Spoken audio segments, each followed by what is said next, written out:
The word of the Lord to Jonah, modern interpretation. The word of the Lord came to Jonah, son of Amittai.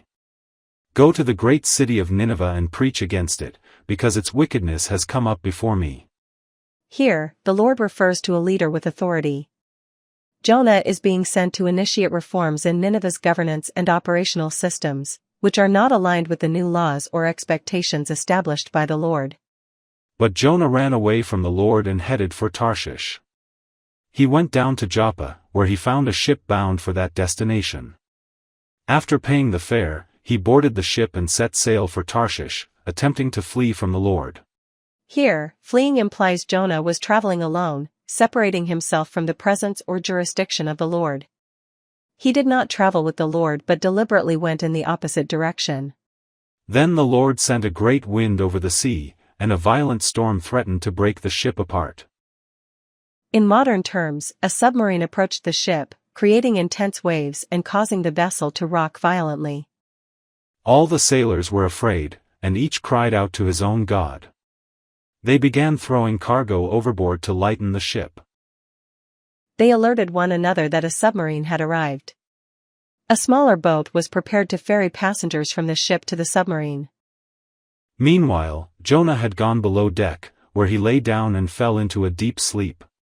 The captain went to him and said, "How can you sleep? Get up and call on your God.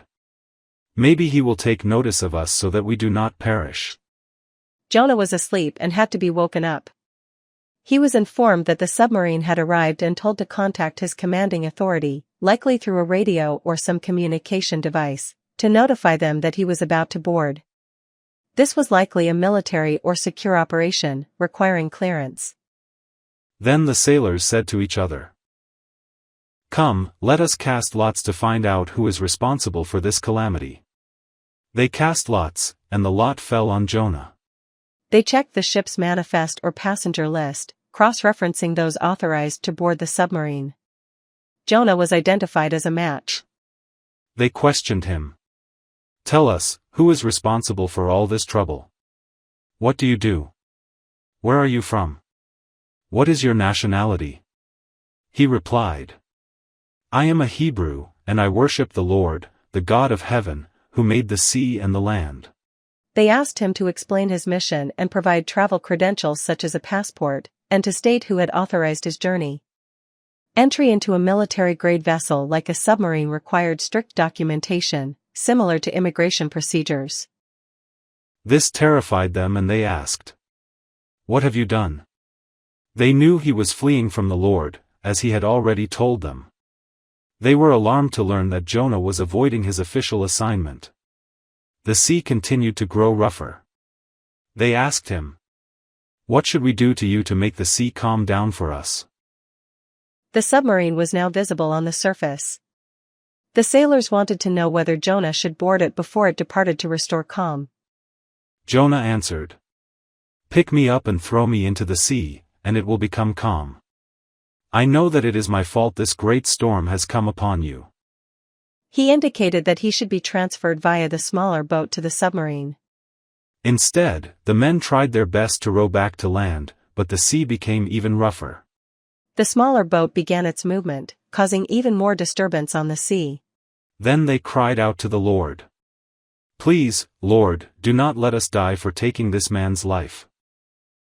Do not hold us accountable for killing an innocent man, for you have acted according to your will." They then took Jonah and threw him overboard, and the sea grew calm. Jonah and possibly others were handed over to the officers on the submarine for processing. This filled the sailors with great reverence for the Lord, and they offered sacrifices and made vows to him. They presented their documentation to the submarine crew and were cleared. Now the Lord provided a huge fish to swallow Jonah, and Jonah was inside the fish for 3 days and 3 nights. The submarine opened its hatch, Jonah boarded, and he traveled inside it for 3 days and 3 nights. From inside the fish, Jonah prayed to the Lord his God. Jonah remained in communication with his superiors, receiving instructions about his next mission. And the Lord commanded the fish, and it vomited Jonah onto dry land. The submarine arrived at its destination. The hatch was opened, and Jonah and the others disembarked.